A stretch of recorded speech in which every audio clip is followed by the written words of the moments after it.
Bonjour à tous. Bonjour. Est-ce que vous avez eu une belle journée? Oui. On a eu une journée bénie. On est vraiment bénis. Il y a des gens qui se sont ajoutés à nous aujourd'hui. On les salue et on est content d'être tous ensemble. Et aujourd'hui, ce soir, il y a un message qui parle de la dernière génération. Est-ce que vous croyez que nous sommes la dernière génération avant le retour de Jésus? La Bible ne nous dit pas quand ça va arriver, mais la Bible nous parle des signes qui nous montrent que quand est-ce que son retour va être proche, puis on dirait que les signes sont en train de s'accomplir sous nos yeux. Son retour nous semble imminent. Moi, je crois que son retour est vraiment proche. Et Jésus revient très bientôt. Donc, vous êtes d'accord avec moi qu'on a besoin de comprendre qu'est-ce qui s'attend de nous au moment de son retour? Qu'est-ce qu'on devrait faire pour hâter son retour? Puis là, on a besoin de réaliser ou de comprendre. Je ne sais pas si vous avez déjà pensé à, mais qu'est-ce qui fait Jésus au ciel en ce moment? Vous avez déjà pensé à ça? Il nous prépare une place, mais oui. Puis qu'est-ce qu'il fait en ce moment, Jésus? Amen, il intercède pour nous. Puis c'est vraiment important parce que souvent, les chrétiens s'imaginent peut-être que Jésus est sur un nuage, puis il attend, joint de la harpe, je ne sais pas. Mais il est très actif, Jésus. Jésus il est venu sur cette terre, il s'est incarné, il est devenu un homme comme nous. Puis il devait devenir le Fils de l'homme pour qu'on puisse avoir le salut. Il n'y avait pas d'autre moyen. Et aussi, il devait accomplir... Vous savez, connaissez-vous le rituel du sanctuaire? Les Hébreux devaient faire des sacrifices, matin et soir, qui symbolisaient qui? Jésus, qui devait être l'agneau de Dieu qui ôte le péché du monde. Et il y avait un grand prêtre ou un grand souverain sacrificateur dans le sanctuaire. Est-ce que ça vous dit quelque chose? Aaron? Oui, hein? C'est tout ce modèle-là du sanctuaire que Moïse avait reçu en vision, il avait vu le sanctuaire au ciel, tout ça, ça symbolisait Jésus. C'était le plan du salut en Jésus, en fait. Et le grand prêtre, lui, représentait qui? Jésus. C'était un type de ce que c'était un antitype ou le type qui s'est accompli en Jésus. Donc, Jésus est notre grand prêtre dans le sanctuaire céleste. Ça voulait dire, ça nous signifiait tout ça. Puis, le sanctuaire, bien, ça ressemblait à ça, c'était une tente. Il y avait deux appartements, le lieu saint et le lieu très saint. Puis vous savez ce qui se passait une fois par année dans le peuple juif? Tous les péchés qui étaient accumulés pendant l'année devaient être purifiés. Une fois par année, il y avait ce qu'on appelle aujourd'hui le Yom Kippour, le jour des grands pardons ou le jour des expiations. Puis je vous ai dit, tout le sanctuaire, tout ça, si vous avez la chance de l'étudier, vous allez vraiment voir que c'est un type de ce qui doit se passer au ciel. Jésus est entré au ciel comme notre souverain sacrificateur. Il a réussi à avoir cette position-là parce qu'il est devenu un être humain. Il a pu avoir ce rôle-là maintenant au ciel de notre souverain sacrificateur, celui qui nous représente. Et qu'est-ce qu'il est en train de faire au ciel? Il est en train de faire ce qui se produisait une fois par année. Parce que maintenant, on est entré dans ce grand jour des expiations. On est au temps de la fin. Et il est en train de purifier. Mais vous allez me dire, à l'époque du sanctuaire sur la terre, le grand prêtre entrait pour purifier le temple de tous les péchés qui avaient été accumulés. Mais aujourd'hui, qu'est-ce que Jésus est en train de faire au ciel? Qu'est-ce qu'il purifie? Qu'est-ce qu'il fait? Bien, il est en train de purifier le temple que nous sommes, parce que nous sommes le temple de son esprit. Donc, c'est nous qu'il veut purifier, n'est-ce pas? Je ne sais pas si on ne sait pas ce qu'il fait au ciel, comment est-ce qu'on peut entrer avec lui et collaborer avec lui dans cette œuvre-là qu'il est en train de faire. Donc, maintenant qu'on sait ce qu'il veut faire avec nous, nous purifier, bien, il est en train de purifier quoi, en fait, en nous? Il n'est pas en train de purifier notre chair. Hein? Notre corps se dégénère constamment, on vieillit. C'est notre caractère qu'il veut purifier. Il veut nous rendre purs. Il veut nous rendre saints. Il veut nous sanctifier, nous purifier. Ça ne veut pas dire que ceux qui vont avoir purifié n'auront jamais péché. Parce que tous les êtres humains de cette terre, sauf un, ont péché. Le seul qui n'a jamais péché, c'est Jésus, vous le savez. Donc, il va y avoir un peuple à la fin, la dernière génération, que Jésus va réussir à purifier leur caractère, qui vont marcher sans péché. C'est une grande vérité que je vous dis là. Et ça vaut vraiment la peine d'étudier, surtout le sujet du sanctuaire, pour vraiment comprendre ce que Jésus fait au ciel. Et ça, c'est le moment où il y avait le grand prêtre qui allait sur l'arche de l'Alliance et il offrait le sang de la victime expiatoire. Et Jésus est cette victime expiatoire. C'est lui qui est le grand prêtre, mais c'est aussi lui la victime. Jésus, il a tous les rôles dans le sanctuaire. Et donc, il va y avoir un moment, avant le retour de Jésus, pendant un certain laps de temps, où il y a un peuple, qu'on appelle aussi les 144 000, qui vont vivre sans péché. Et on va voir ça aujourd'hui. Et on le voit ici dans Hébreux. Hop, je pense que je ne l'ai pas mis. Oui, je ne l'ai pas mis. Mais dans Hébreux, je vais vous le lire ici, 4,14, il est dit « Puisque nous avons un grand souverain sacrificateur qui a traversé les cieux, Jésus, le Fils de Dieu, demeurons fermes dans la foi que nous professons. » Et il y a un autre texte qui nous dit « Mais Christ est venu comme souverain sacrificateur des biens à venir. Il a traversé le tabernacle plus grand et plus parfait, qui n'est pas construit de main d'homme, c'est-à-dire qui n'est pas de cette création. » Ça veut dire qu'il y a un temple au ciel. Puis Jésus officie pour nous dans ce temple comme notre souverain sacrificateur. Puis il est même en train, il va plus loin, il est en train de nous purifier. Cette démonstration-là qui va être faite à l'univers d'un peuple rendu sans tache, le caractère purifié, ça fait partie intégrale du plan du salut et de l'Évangile éternel. Est-ce que vous avez déjà entendu parler de la théologie de la dernière génération avant le retour de Jésus? Est-ce qu'il y en a qui ont déjà entendu parler de ça? En fait, on en a parlé un petit peu après-midi dans le mot qu'on a étudié, ce mot-là, irrépréhensible ou irréprochable. Et c'est ce qu'on veut élaborer un peu plus ce soir. Est-ce que ça veut dire que parce qu'on parle d'une dernière génération, il y a comme deux plans du salut? Sûrement pas, n'est-ce pas? Est-ce qu'il y aurait un plan pour ceux qui vivront à la fin et un autre pour ceux qui vivaient avant? Est-ce plus difficile pour la dernière génération que pour toutes les autres générations qui ont vécu avant? Est-ce que Dieu a des exigences différentes? On va voir aujourd'hui qu'est-ce qu'il y en est de ces questions-là que je vous pose. Sur la table là-bas, vous allez voir, il y a beaucoup de livres. Je vous encourage vraiment à prendre les livres, s'il y a des sujets qui vous intéressent. Puis, il y a un livre, entre autres, qui s'appelle « Puis le sanctuaire sera purifié ». Si vous voulez en savoir plus sur le sanctuaire et ce qu'il veut faire avec nous, je vous recommande ce livre. Mais ces livres en parlent abondamment de ce qu'on veut discuter ce soir sur la théologie de la dernière génération. La justification par la foi et la purification de nos vies. Mais est-ce qu'on peut retrouver cette idée-là dans la Bible? C'est ce qu'on veut savoir, hein? Parce que notre seul credo, c'est la Bible. Si ça ne se trouve pas dans la Bible, on n'a pas intérêt à enseigner ça, n'est-ce pas? Donc, on va voir aujourd'hui ce qu'il y en est en relation avec la question du salut. Donc, il y a plusieurs mots dans la Bible qui parlent de perfection. Comme par exemple, vous avez dans Matthieu 5, verset 48, « Soyez donc parfaits, comme votre Père céleste est parfait. » C'est un texte qui parle de perfection, mais est-ce qu'il est en lien avec cette dernière génération? En fait, si on regarde le contexte de ce texte-là, un petit peu avant, vous avez les versets 43 et 44 qui nous montrent le contexte. Ça nous dit, « Vous avez appris qu'il a été dit, tu aimeras ton prochain et tu haïras ton ennemi. Mais moi, je vous dis, aimez vos ennemis, bénissez ceux qui vous maudissent, faites du bien à ceux qui vous haïssent et priez pour ceux qui vous maltraitent et qui vous persécutent. » Donc, c'est le contexte de l'amour, puis en fait, c'est ce que Dieu a toujours demandé à tous les chrétiens de cette terre. D'aimer même nos ennemis. Mais aujourd'hui, on va s'attarder à certains textes qui sont en lien avec cette dernière génération avant le retour de Jésus. Il y a un premier texte qui se trouve dans 2 Pierre 3. Pierre en parle, puis il va parler de son collègue Paul. Paul, c'est lui qui en a parlé le plus. Puis, regardons ce que Pierre nous dit dans 2 Pierre 3.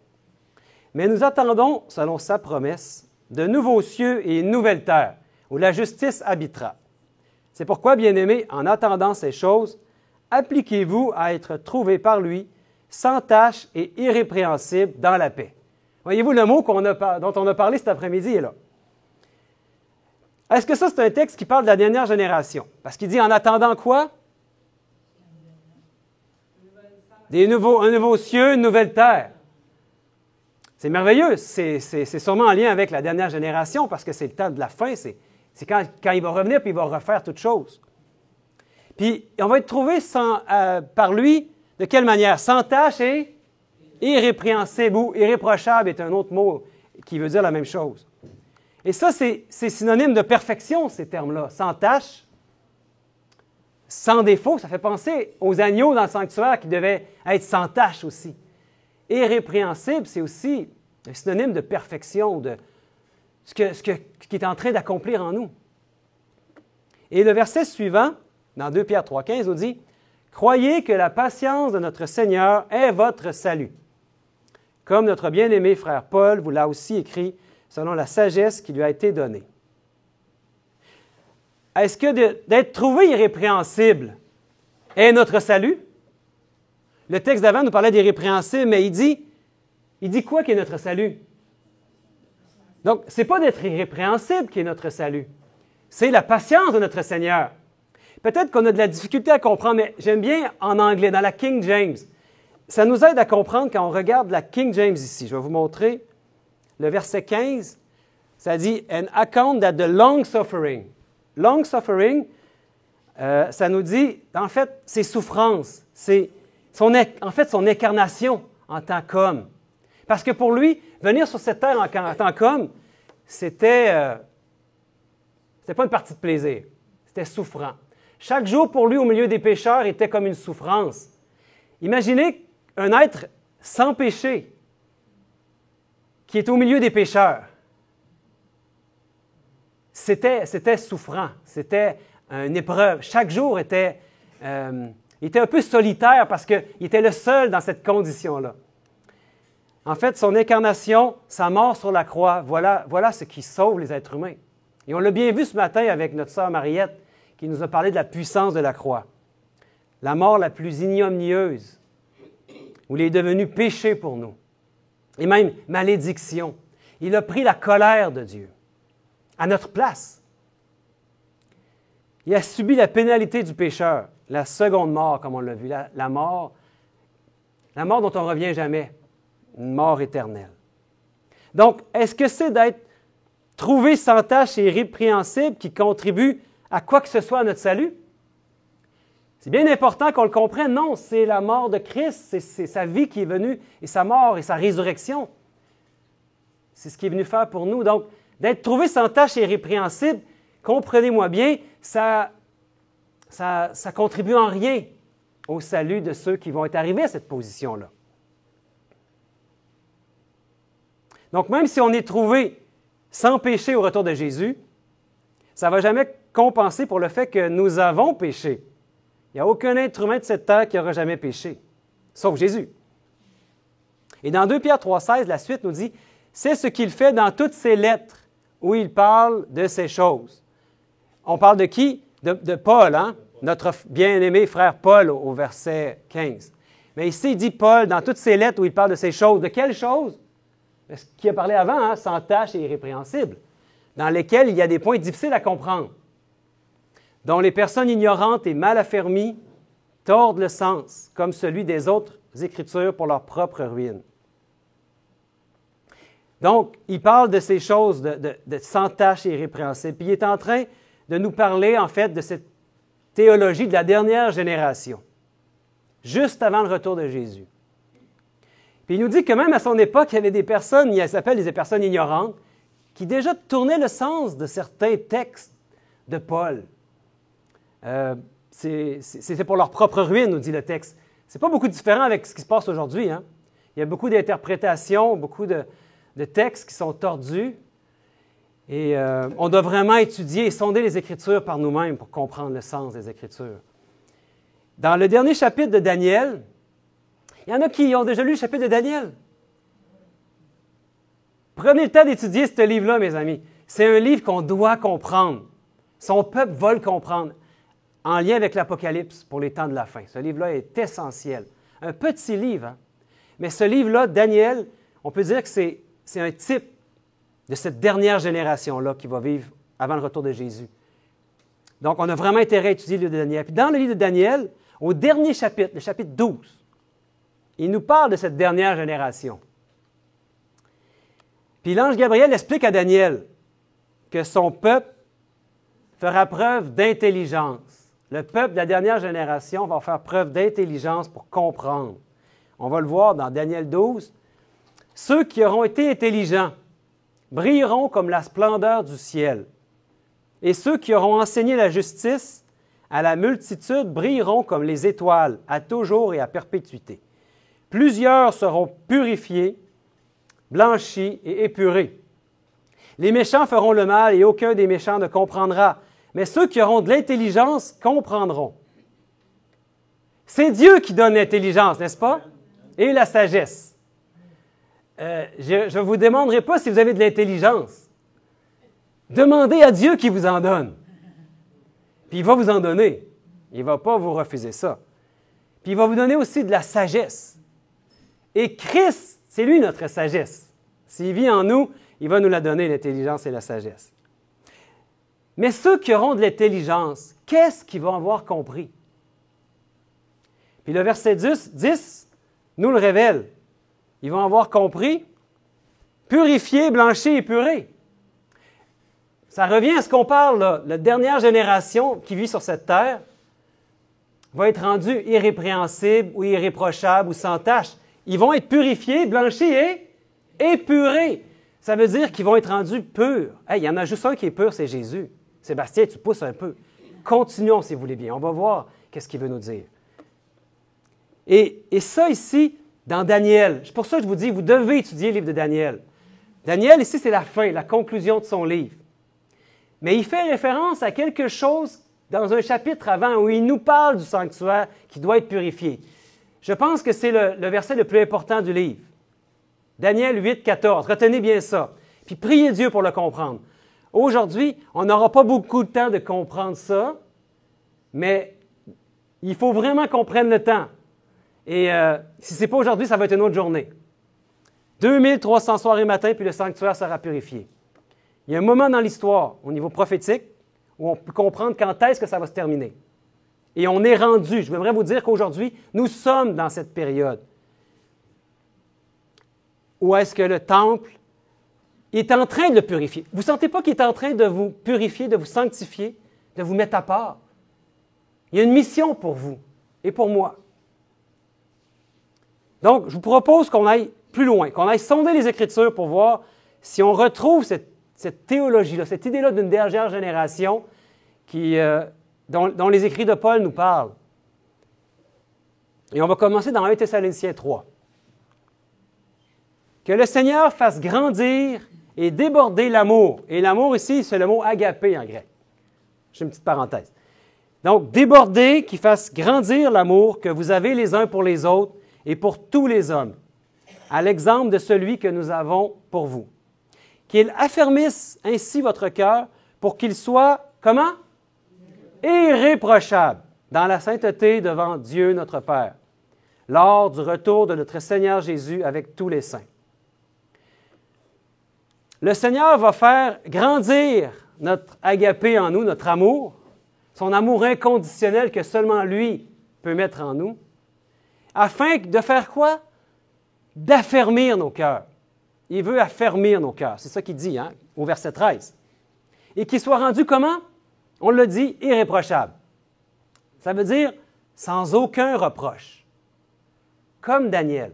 Vous savez que Daniel, à un moment donné, il y en a qui étaient jaloux de lui parce qu'il avait interprété le rêve de Nebuchadnezzar, la fameuse statue hein, que vous connaissez peut-être tous au chapitre 2. Puis il y avait eu une position élevée dans le royaume de Nebuchadnezzar, dans Babylone.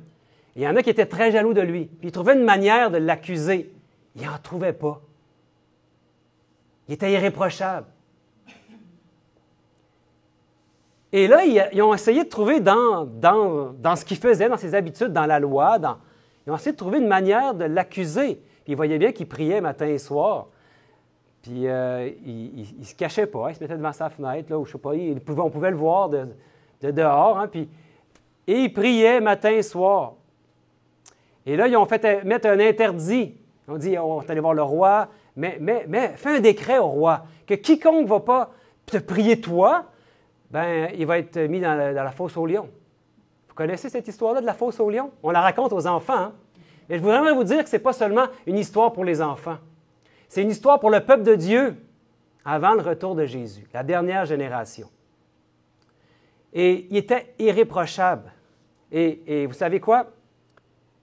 Daniel n'a pas arrêté de faire comme il faisait d'habitude, même s'il y avait ce décret-là. Il a continué à prier son Dieu.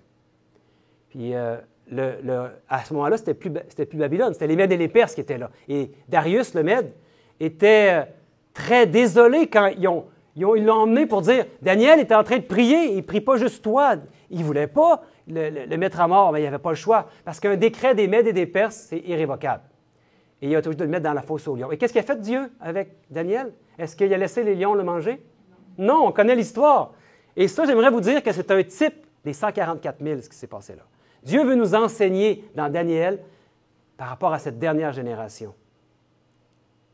Donc, Daniel était rendu sans reproche. Et c'est ce qu'il veut faire avec, j'aimerais vous dire, avec nous tous. Si on accepte, si on comprend ce qu'il fait au ciel, Jésus, comme notre grand prêtre, qui est en train de nous purifier nos vies, c'est ce qu'on veut vraiment étudier ce soir. Donc, restez bien attentifs, parce que c'est ce qu'il veut faire avec nous, nous rendre sans reproche, nous purifier nos vies. Et c'est ce débordement d'agapé-là, c'est pour ça que j'ai mis le mot agapé, parce que c'est vraiment ce mot-là en grec qui est écrit. Ce débordement d'agapé-là va nous rendre irréprochables dans la sainteté devant Dieu le Père. Et ça va être la condition de son peuple. À quel moment? Je l'ai mis en orange en bas. Au moment du retour de Jésus, il va avoir un peuple rendu irréprochable. Au retour de Jésus. Il va avoir un peuple dont l'amour va tellement augmenter, alors que selon Jésus, qu'est-ce qui va arriver avec le reste du monde? Vous le savez, l'amour du plus grand nombre se refroidit. Vous le savez. Soyez pas gênés de me répondre. Moi, j'aime ça poser des questions. Donc, l'amour du plus grand nombre va se refroidir. Matthieu 24, verset 12. Puis ça, même, ça nous dit, dans Matthieu 24, Jésus nous dit que ça va être un signe de quoi? La fin des temps, la fin du monde. On est pas mal rendu là, vous ne trouvez pas? Que l'amour du plus grand nombre se refroidit. Mais au contraire, ceux que Jésus est en train de purifier, puis qui entrent avec lui par la foi dans cette purification-là, eux, qu'est-ce qui va arriver avec leur amour? Elle va croître, elle va s'affermir et grandir et même déborder. Vous savez, quand on déborde, quand on est rempli d'amour, ça déborde à un moment donné. Puis ça déborde sur qui? Sur les autres autour de nous. On devient comme une lettre d'amour. Est-ce que vous avez le goût d'être une lettre d'amour pour les autres? La dernière génération, ça va être comme ça, ils vont avoir un grand sourire, puis ils vont être remplis de paix, de joie, d'amour. Puis ils vont avoir un message solennel, par exemple, à délivrer au monde. Dieu, il y a une mission pour nous. On continue.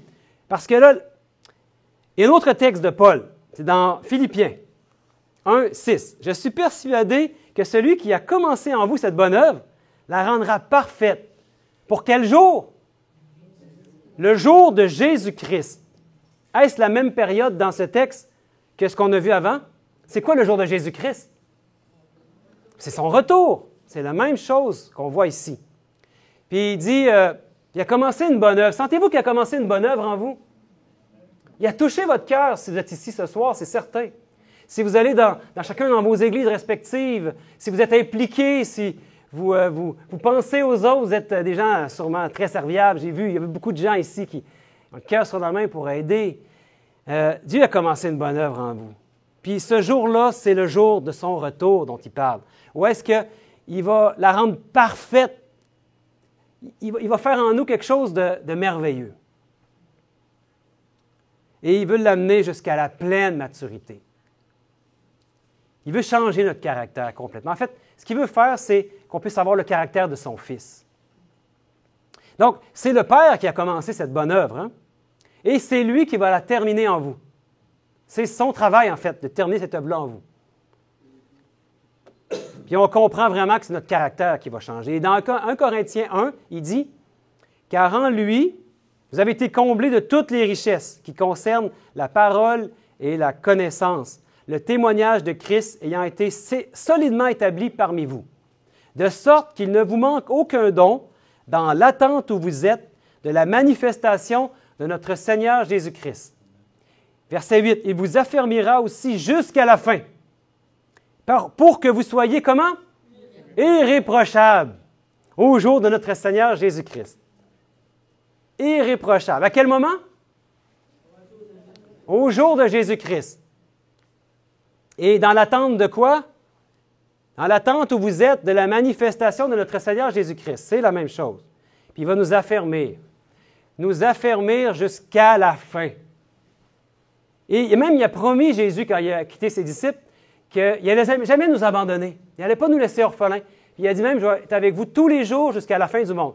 Vous savez de quelle manière il est avec nous tous les jours jusqu'à la fin du monde? Par son esprit. L'esprit de Jésus-Christ. Et Dieu a pourvu à tous les dons. Il dit de sorte qu'il ne vous manque aucun don. C'est lui qui va le faire. Puis dans 2 Corinthiens, au chapitre 6, il dit, « C'est pourquoi sortez du milieu d'eux et séparez-vous, dit le Seigneur. Ne touchez pas à ce qui est impur, et je vous accueillerai. » Et au chapitre 7, mais c'est juste 2 versets plus loin, il dit, « Ayant donc de telles promesses, bien-aimés, purifions-nous de toute souillure, de la chair et de l'esprit, en achevant notre sanctification dans la crainte de Dieu. » Ce texte ne mentionne pas directement le retour de Jésus. Pourquoi je l'ai mis là? C'est parce que, juste 2 versets avant, il dit « Sortez du milieu d'eux ». Est-ce que ça vous fait penser à quelque chose? Sortez du milieu d'eux. Est-ce que ça fait écho à un autre texte qu'on a déjà lu dans la Bible? Dans l'Apocalypse. À quel chapitre? Au chapitre 18. On a parlé, Alain nous a parlé du message des 3 anges. En fait, on a parlé du message du premier ange, mais il y en a 3 dans Apocalypse 14. Mais au chapitre 18, il y a un autre ange qui arrive. On l'appelle le 4e ange, mais en fait, il répète les 3 premiers. Parce que le message des 3 anges, c'est le centre du livre. C'est ça qu'on a à prêcher. Si vous voulez savoir c'est quoi votre mission, prêchez le message des 3 anges. Comprenez-le, apprenez-le, mettez-le dans votre esprit, puis prêchez-le. C'est le message c'est ça qui est puissant. Dieu, si on prêche ce message-là, il va vous donner la puissance pour le donner. Puis le chapitre 18, qu'est-ce qu'il nous dit? Bon, il fait écho à ce qu'on lit là. Pourquoi? Parce que ça nous dit qu'il y a un ange qui va venir avec une grande autorité, puis qui va éclairer la terre de sa gloire en disant que Babylone est tombée. Puis, qu'est-ce que Jean, l'auteur de l'Apocalypse, entend venant du ciel? Alors, on va le lire. Je l'ai mis ici. « Et j'entendis du ciel une autre voix qui disait, « Sortez du milieu d'elle, mon peuple. » Comme on vient de voir dans notre texte, hein?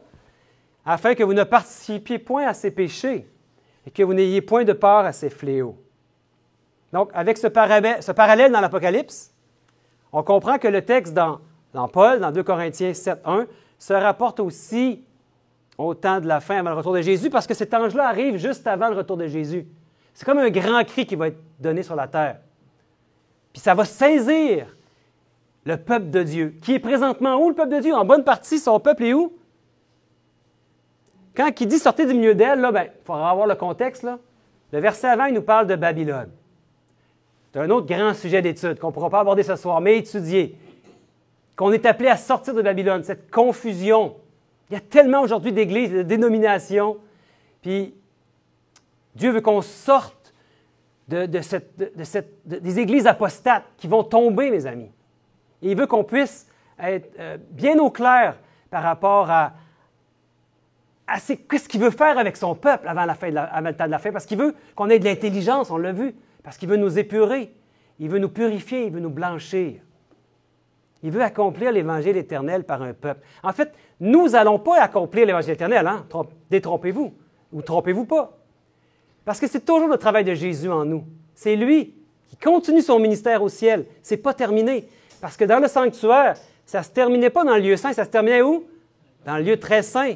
Une fois par année, le Yom Kippour, le grand jour des expiations. Et c'est ce qui se passe au ciel présentement. Dieu est en train de terminer le plan du salut. Il ne serait pas complet s'il ne terminerait pas son travail dans le lieu très saint, en train de purifier un peuple. Et nous sommes le peuple qui veut purifier. Nous sommes le temple de son esprit. Amen.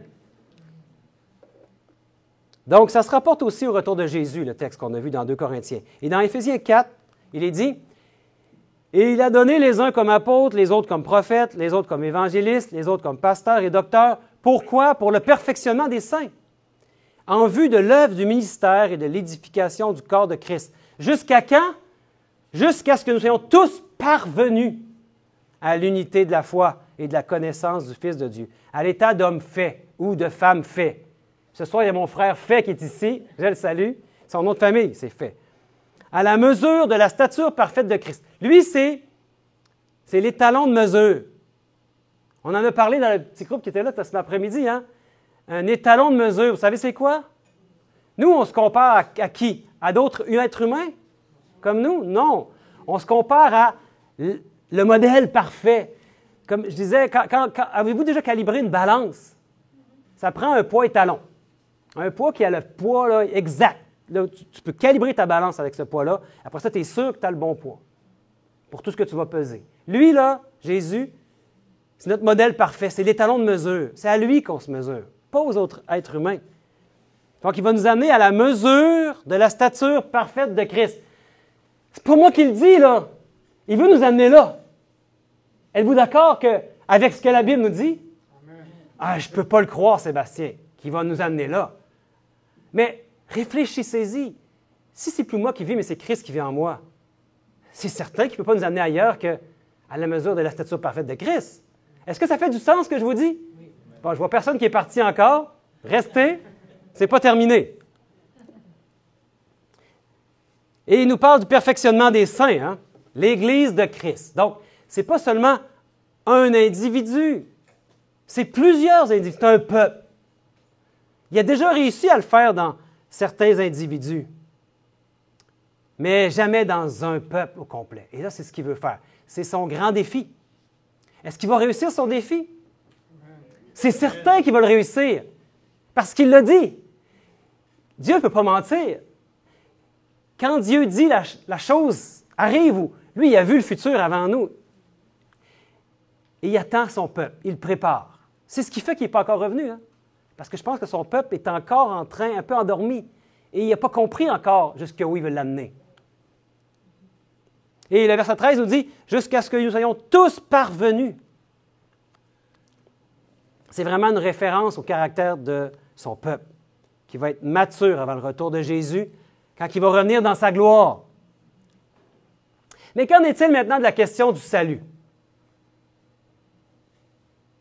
On peut très bien voir cette théologie ou théorie ou de la dernière génération, parce que ce n'est pas juste une théorie, c'est véridique, on vient de le voir. Hein? Il y a vraiment cette idée-là d'une dernière génération qui va être rendue irréprochable dans la Bible. C'est indéniable. Donc, on voit cette chose-là, mais ce qui est primordial, ce n'est pas juste de le voir ou de l'étudier ou de regarder les mots, c'est l'aspect pratique de ce que Dieu veut accomplir en nous. Donc, permettez-moi maintenant d'aller un peu plus dans l'aspect pratique. Puis Paul nous en parle dans 1 Thessaloniciens. Il dit « Soyez toujours joyeux, priez sans cesse, rendez grâce en toutes choses, car c'est à votre égard la volonté de Dieu en Jésus-Christ. N'éteignez pas l'esprit, ne méprisez pas les prophéties, mais examinez toutes choses, retenez ce qui est bon, abstenez-vous de toute espèce de mal. » Dans ces versets ici, quel est le sujet? C'est à qui s'adresse? Il dit, vous, soyez toujours joyeux. Vous, priez sans cesse, c'est ça, hein? Vous, rendez grâce en toutes choses. Vous, n'éteignez pas l'esprit, vous comprenez, hein? Vous ne méprisez pas, etc. En fait, il s'adresse à vous, il s'adresse à nous. Mais le verset suivant, le verset 23, lui, il est différent. Le sujet ici, c'est nous, c'est vous et nous. Mais le verset 23, il change de sujet. On va voir. Que le Dieu de paix vous sanctifie lui-même tout entier et que tout votre être, l'esprit, l'âme et le corps, soient conservés irrépréhensibles lors de l'avènement de notre Seigneur Jésus-Christ. Soient conservés irrépréhensibles. Un certain laps de temps avant le retour de Jésus. Un peuple qui va être victorieux sur le péché. Et ça dit, c'est lui qui va nous sanctifier tout entier. Donc, dans les versets avant, il parlait de nous, c'est nous. Mais ici, il dit, c'est plus nous, là, c'est Dieu lui-même qui va le faire. C'est plus nous dans le verset 23, c'est lui. Et le verset 24 ne laisse aucun doute. Il a dit, c'est lui, celui qui vous a appelé fidèle, c'est lui qui le fera. Donc, je pense que j'ai dit à quelques-uns aujourd'hui, moi j'ai essayé de suivre Jésus comme un exemple. J'ai essayé de faire ce qu'il me demandait, d'être obéissant, de faire sa volonté. J'ai essayé, mes amis. Puis souvent on dit ça, hein, Jésus c'est mon exemple. Mais j'aimerais vous dire que c'est vrai, mais c'est beaucoup plus qu'un exemple. Parce que s'il vit en nous, c'est lui qui va le faire. Donc la clé, c'est qu'on laisse Christ vivre en nous. La clé, c'est de comprendre que c'est l'Esprit de Christ qui doit vivre en nous. Vous savez, quand Jésus est mort et il est ressuscité, après il est allé au ciel. Il avait dit à ses disciples qu'il leur promettait la puissance du Père. Il a dit, restez à Jérusalem, je vous promets, je vais vous envoyer la puissance du Père. Savez-vous c'était quoi la puissance du Père qu'il leur a envoyée? Son Esprit. Quel esprit? L'Esprit Saint, c'est quel esprit? Quand il est monté au ciel, il a été intronisé au ciel, il a reçu la gloire de son Père. Il a été glorifié par son Père. Et la première chose qu'il a faite quand il a eu l'approbation, il a fait cadeau de son esprit à ses disciples à la Pentecôte. Il avait dit, bougez pas, là, ça ne donne rien que vous allez faire de l'évangélisation, là. Attendez la puissance d'en haut. Puis Jésus, c'est la première chose. Il ne voulait pas les laisser sans consolateur. Il leur a envoyé son esprit sur eux. Puis, ça fait du sens parce que quand on dit que c'est plus moi qui vis, mais c'est Christ qui vit en moi, moi, je ne veux pas d'un autre esprit que l'esprit de Christ en moi. Vous comprenez ce que je veux dire? Le monde est très dans la confusion par rapport à l'esprit. L'esprit, c'est tout simple. C'est l'esprit de Jésus-Christ. C'est lui qui va le faire en nous. Puis vous savez, lui, il est venu sur cette terre. Et quand il était sur cette terre, il était toujours en communion avec l'esprit de son Père. Et l'esprit existait avant. Pourquoi il dit, il est avantageux que je m'en aille? Parce que je vais pouvoir vous envoyer le consolateur. Le consolateur, c'est son esprit. D'ailleurs, il dit, hein, parce que le mot consolateur, c'est paraclet. Et Jean l'utilise, c'est seulement Jean qui l'utilise. Et quand il l'utilise dans 1 Jean 2, verset 1, je pense, il dit, c'est qui le consolateur? Il dit, Jésus, il dit qu'il est notre avocat auprès du Père. Et le mot avocat, c'est consolateur, c'est paraclet. C'est Jésus-Christ le juste qui est notre avocat. Il n'y en a pas d'autre que lui. Puis, lui, quand il était sur cette terre, il a eu les mêmes tentations que nous. Les mêmes... En fait, il a eu la victoire sur tous les péchés. Toutes nos luttes que nous avons, là, en avez-vous des luttes? En avez-vous des faiblesses? Lui, il a surmonté toutes ces faiblesses-là, toutes ces luttes-là. Donc, quand il nous envoie son esprit, maintenant, depuis ce côté-ci de la croix dont nous avons le bonheur d'être, nous sommes dans l'époque où l'esprit est bonifié, l'esprit de Jésus et du Père est bonifié de son esprit humain. Son esprit humain a eu la victoire sur toutes les tentations, tous les péchés. C'est ça qui est formidable, mes frères et sœurs. Lui, il a marché dans nos souliers. Et moi, je veux son esprit en moi, qui seul peut me donner la victoire. Amen. Amen. Donc, qu'est-ce qu'il va faire en nous? Nous, est-ce que ça veut dire qu'on n'a rien à faire? Si lui va le faire en nous? Des fois, il y a des gens qui me disent, ça veut dire que tu dis qu'on n'a rien à faire? Mais non, hein? Est-ce qu'on a des efforts à faire? On a des efforts, il l'a dit juste avant, hein? Soyez toujours joyeux, hein, toutes ces choses-là. Mais vous savez, si vous faites ces choses-là pour être sauvés, pensez-vous que ça va marcher? Non. Est-ce que je dois être joyeux pour être sauvé? Non. Je suis sauvé en Jésus-Christ. Il a déjà payé le prix pour moi. Est-ce que je peux ajouter quoi que ce soit au salut de Jésus-Christ par mes mérites? J'aimerais vous dire que l'Évangile en Jésus-Christ, c'est 100% ses mérites, 0% nos mérites. Rien qu'on peut ajouter. Tout est déjà accompli. Donc, mes efforts, est-ce que ajoutent quelque chose au salut? Non. Ça ne marche pas comme ça. Puis il dit que c'est lui qui va le faire. Donc, c'est lui qui va faire ça en nous. Qu'on ait de l'intelligence pour comprendre que c'est complètement lui. quand l'Esprit de Jésus-Christ, le Fils du Dieu vivant, habite en nous, par son Esprit, est-ce qu'il y a un effort à être joyeux? Pensez-y, là. Si Christ habite en vous, dans votre cœur, est-ce qu'il va y avoir un effort à être joyeux? Moi, j'ai vu tellement de gens ici avec le grand sourire, puis je leur ai dit, là, c'est sûr que Jésus est dans votre cœur. Par son Esprit, il habite en vous. Celui qui a marché sur cette terre, son Esprit habite en vous, puis il vous communique sa victoire. La victoire sur le péché, ce qu'il veut faire en nous, là, c'est pas juste une possibilité. J'aimerais vous dire que si Christ habite en vous, c'est une certitude, une assurance. Vous allez avoir la victoire. Vous l'avez déjà. Si vous arrêtez de pécher dès maintenant, vous avez la victoire pour toujours. Qu'est-ce qui ferait que je pécherais encore? Il faudrait que je mette Jésus en dehors de ma vie pour le faire. Mais si chaque matin, chaque soir et chaque instant de cette journée, vous restez en contact avec le ciel et vous demandez, vous remettez votre vie entre les mains de Jésus, puis vous demandez qu'il habite dans votre cœur, je parle vite, hein? Vous lui demandez qu'il habite dans votre cœur, vous ne voulez pas qu'il sorte. Parce que pour faire un péché, Jésus, il faut que je fasse un péché, là. Je suis conscient, je vais faire un péché. On parle d'un péché conscient. Je dois le mettre en dehors de ma vie. Et là, après, je pleure. Je veux qu'il revienne. Je ne voudrais plus jamais refaire un péché. Je me repens. Pour faire un péché, réalisez-vous que c'est quelque chose de grave. On joue avec le péché, mes amis. Avez-vous idée de la gravité du péché? Jésus a donné sa vie à cause d'un péché. Combien vous en avez fait des péchés? Aujourd'hui, le péché a abondé, mais la grâce a surabondé. On vit sous la grâce. Est-ce que c'est une raison pour pécher? Non. Est-ce qu'on abuse des fois de la grâce de Dieu? Mais Jésus, il a une mission bien spéciale pour nous. Il veut qu'on ait de l'intelligence, c'est ce qu'on a vu. Parce qu'il veut nous épurer, il veut nous rendre purs. Et c'est son travail à lui. Est-ce que ça fait du sens ce que je vous dis? Vous me suivez? Je sais que c'est peut-être différent de ce que vous avez entendu.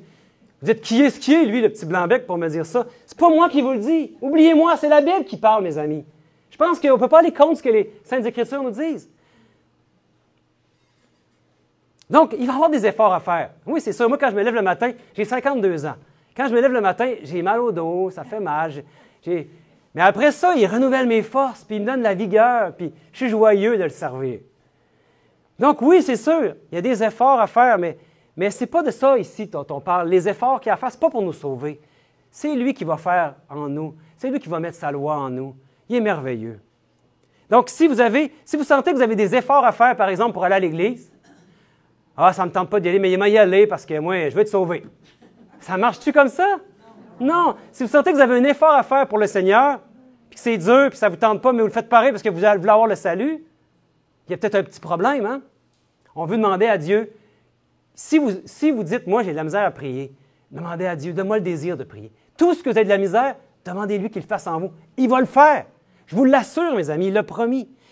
La vie de Christ en nous fera naturellement tout ce qui était décrit ici. Tout ce qui est décrit là, il va le faire en nous. C'est la vie de Christ en nous, son esprit, parce que lui est devenu un esprit vivifiant. Un esprit vivifiant, ça veut dire un esprit qui donne la vie. Si vous avez son esprit en vous, vous avez sa vie en vous. Est-ce que vous voulez avoir une autre vie que lui en vous? Il y en a un autre qui voudrait bien peut-être vous donner son esprit en lui, mais on ne veut pas de lui. On veut toujours rester avec le bon. Et bientôt, mes amis, ça va être le temps de la moisson. Ça veut dire quoi dans l'Apocalypse quand on nous parle de la moisson? La récolte. Amen. Et on voit ça dans Marc 4, pas juste dans l'Apocalypse. Il dit encore, il en est du royaume de Dieu comme quand un homme jette de la semence en terre. Qu'il dorme ou qu'il veille, nuit et jour, la semence germe et croît sans qu'il sache comment. La terre produit d'elle-même d'abord l'herbe, puis l'épi, puis le grain, tout formé dans l'épi. Et dès que le fruit est mûr, on y met la faucille, car la moisson est là. On parle ici du royaume de Dieu et de la moisson au retour de Jésus. Il y a un homme qui sème, mais est-ce que c'est lui qui fait croître le fruit? Non, hein? C'est Dieu qui le fait croître. Lui, il ne sait même pas comment ça se passe. Il comprend que ça se fait sans son intervention à lui. Là, je vais vous montrer des semences. Souvent, Jésus utilisait des paraboles. Hein? On va comme faire une petite parabole ici. Ça, c'est des semences de pommes. Tout le monde a déjà vu des semences de pommes, hein? On les voit comme ça d'habitude. Et à un moment donné, les semences commencent à croître. Regardez, avec un peu d'humidité, le germe sort. Après ça, ça continue à germer plus loin, puis à un moment donné, il y a un petit arbuste, une petite plantule qui sort de terre. C'est formidable. Ça nous émerveille. Puis à un moment donné, cette petite plantule-là devient plus grande. Elle grandit jusqu'à à un moment donné, elle porte des fleurs, puis à un moment donné, elle va faire quoi? Elle va porter des fruits. C'est formidable. Dieu nous aide avec des histoires comme ça pour nous faire comprendre. Qu'est-ce qu'il veut nous faire comprendre en réalité?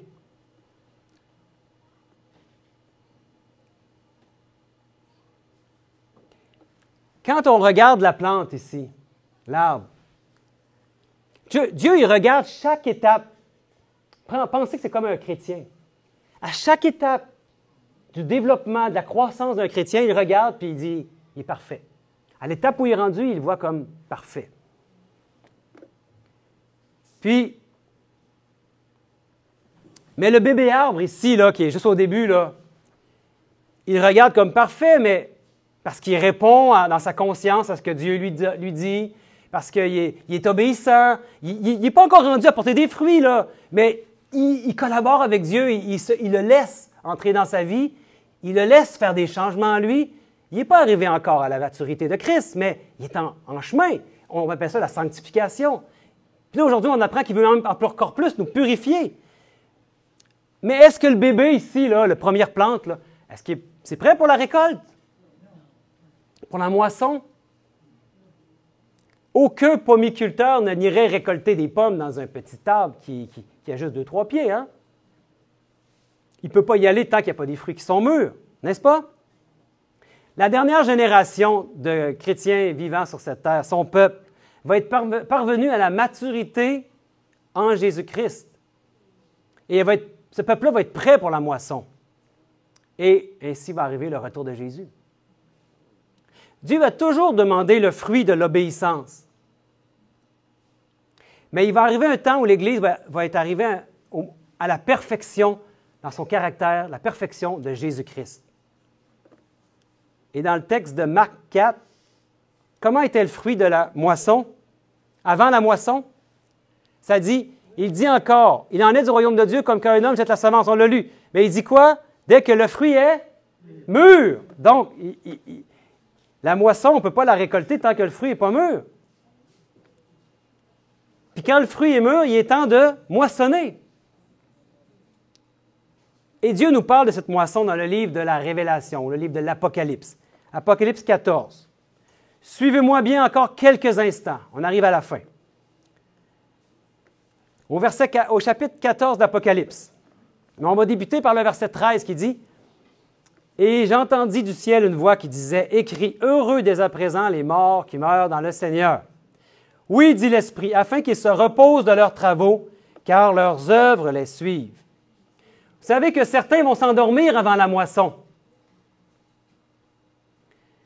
avant le retour de Jésus. Dieu les déclare heureux. Heureux, c'est ceux, dès à présent, ceux qui meurent dans le Seigneur. Vous avez des proches qui sont morts, qui étaient dans le Seigneur. Dieu dit, ils sont heureux. Même s'ils ne sont pas parvenus encore à la maturité de Jésus-Christ. Hein? Donc, on comprend que ce n'est pas une question de salut, ce qu'il veut accomplir dans la dernière génération. Dieu n'a jamais demandé la maturité à son peuple, sauf pour la dernière génération, quand il est prêt à faire la moisson, parce qu'il veut accomplir l'Évangile éternel. Puis ceux qui seront vivants au retour de Jésus, on les appelle les 144 000. Et 2 versets suivants, la moisson arrive. On va aller voir. Je regardais et voici, il y avait une nuée blanche. Et sur la nuée était assis quelqu'un qui ressemblait à un fils d'homme, ayant sur sa tête une couronne d'or et dans sa main une faucille tranchante.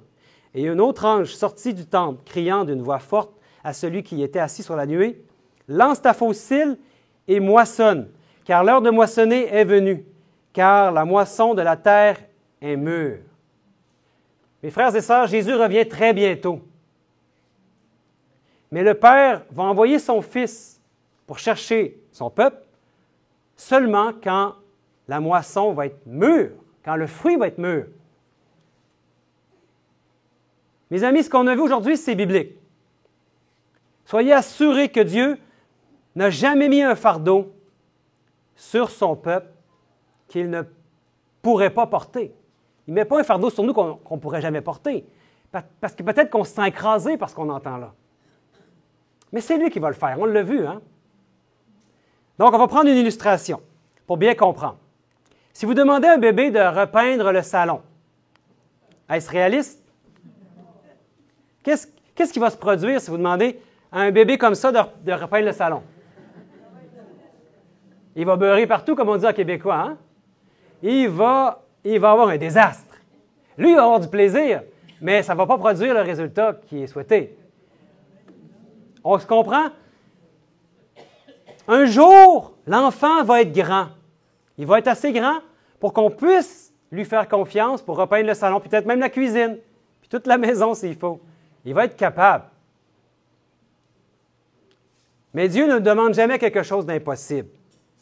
Comme on l'a dit tantôt, lorsqu'il y avait eu la promesse du Père, il ne leur demandait pas d'aller évangéliser avant qu'il les rende capables avec la promesse qui est arrivée, qui était à la Pentecôte, la puissance de son esprit. Et vous savez, il y a eu des individus comme Enoch qui a marché avec Dieu pendant 300 ans. Mais ça ne s'est jamais produit pour un peuple. Et c'est ça le défi qu'il y a présentement Dieu. Et moi, j'ai la certitude qu'il va relever son défi. La question, c'est est-ce que vous et moi, on est prêts à relever ce défi? Est-ce que lui est prêt? Il va le relever. Avec ou sans nous, il va le relever. Puissions-nous collaborer avec lui. Parce qu'aujourd'hui, qu'est-ce qu'il en est? Est-ce qu'il nous manque quelque chose? Est-ce qu'il y a une révélation qui nous manque? Est-ce qu'il y a un message qui n'a pas encore été délivré? Est-ce qu'il y a un livre de la Bible qui est encore scellé ou qu'on n'a pas compris? Est-ce qu'il y a quoi que ce soit qui nous manque? J'aimerais vous dire qu'aujourd'hui, il n'y a plus rien de caché, il n'y a plus rien qui n'a pas été révélé. On a eu toutes les lumières. Il n'y a plus rien de scellé. Et il y avait un temps où le livre de Daniel était scellé. Et il dit qu'à la fin, le livre ne sera plus scellé, que le peuple va le comprendre. Nous sommes arrivés au temps de la fin. Je vous dis, on peut comprendre le livre de Daniel. Et je crois vraiment qu'il ne nous manque plus rien. On pourrait enfin offrir à Dieu ce qu'il attend avec impatience et qu'il puisse envoyer son Fils unique chercher son peuple. Un peuple mature, sans tache, irrépréhensible, irréprochable, qui va démontrer l'Évangile éternel en Jésus-Christ devant l'univers. Vous savez qu'on est comme en spectacle devant l'univers aux anges. Puis, qu'est-ce que tous les autres mondes créés attendent? Il y a un texte, je ne l'ai pas mis ici, mais il dit que l'univers attend la révélation des fils et des filles de Dieu. Nous sommes les fils et les filles de Dieu. Il y a seulement Jésus qui est le Fils unique de Dieu, mais nous sommes appelés ses fils. Pourquoi? Parce qu'il nous a adoptés dans sa famille en Jésus-Christ. Amen. Et c'est Dieu lui-même qui va nous conserver irrépréhensibles, comme on l'a vu. On l'a vu, hein? Je vais le remettre ici. C'est lui qui le fera. Il va faire ça en nous. C'est ce que Dieu fera avec son peuple de la dernière génération. Ce n'est pas un nouvel évangile, mais c'est l'accomplissement de l'évangile éternel. C'est la puissance de l'évangile. Comment est-ce qu'on peut qualifier la maturité de Jésus-Christ lorsqu'il était sur cette terre? Tous les mots qu'on a vus aujourd'hui, vous pouvez les mettre, ces qualificatifs-là, à Jésus. Jésus était sans tache, irréprochable, irrépréhensible, parfait. Il y avait tous ces attributs-là, Jésus. Donc, vous comprenez maintenant l'importance de le texte qu'on amène souvent, Galates 2:20. Que si c'est lui qui vient en vous, si c'est Christ qui vient en vous, bien vous êtes morts. On a été crucifiés avec Christ et maintenant on le laisse faire sa vie en nous. Donc, si lui est en nous, voilà comment on peut être irrépréhensible, irréprochable. Donc, c'est plus moi qui vis, c'est lui. N'essayez pas par vous-même de produire cette maturité. Impossible. Mais on a un consolateur, Jésus-Christ. C'est lui notre avocat. Il est le Fils du Dieu vivant. Puis il est aussi le Fils de l'homme. Le seul médiateur que nous avons entre nous et le Père. Seul son esprit en nous peut rendre son épouse mature et capable de se tenir debout lors de son retour glorieux. Ma prière, c'est que nous puissions tous être victorieux. Si vous voulez vous joindre à moi dans une prière où on pourrait demander à Dieu qu'il nous donne à tous la maturité de Christ. Et c'est réaliser que c'est lui qui va le faire. Et ainsi, mes amis, mes frères et sœurs, que nous puissions contribuer à blanchir sa réputation. Parce que l'ennemi accuse Dieu de ne pas être juste. Et nous avons ce privilège, la dernière génération, de contribuer à blanchir sa réputation. En anglais, on dit « to vindicate ». Je n'ai pas trouvé de mot « blanchir », mais c'est ce qu'il veut faire avec nous. Et donc, ce qui me préoccupe, ce qui nous préoccupe, est-ce qu'on va faire des choses parce qu'on tient à avoir la vie éternelle? Est-ce que c'est la récompense qu'on veut, la carotte? Est-ce que c'est plutôt ce qui nous motive, c'est la peur d'être perdu? On ne voudrait pas aller en enfer, qui est la mort, la seconde mort, hein, comme on l'a vu. Est-ce que c'est ça qui nous motive? Parce que si ce qui vous motive, c'est la peur ou l'envie d'une récompense, demandez à Dieu qu'il mette plutôt la motivation qui est son agapé, son amour inconditionnel qu'il veut placer en nous. Si ce qui vous motive, c'est son agapé, votre désir, ça va être de tout faire pour blanchir sa réputation. Et ça, c'est formidable. Mon Dieu, prends ma vie. Si tu veux que je meure pour que je puisse être un témoignage pour toi, bien, prends ma vie. Si tu veux que j'aille à tel endroit, même si j'ai d'autres choses à faire, mais tu me montres que j'ai de la joie pour le faire. Et de cette manière-là, vous allez être vraiment les mains, les pieds, les bras, les yeux de Jésus. Wow! C'est formidable ce qu'il veut faire avec nous, hein? C'est une mission, c'est un plan de joie, un plan de bonheur et de paix. Donc, voulez-vous vous joindre à moi pour une prière, pour qu'on puisse demander à Dieu qu'il fasse ça en nous? C'est lui qui va le faire.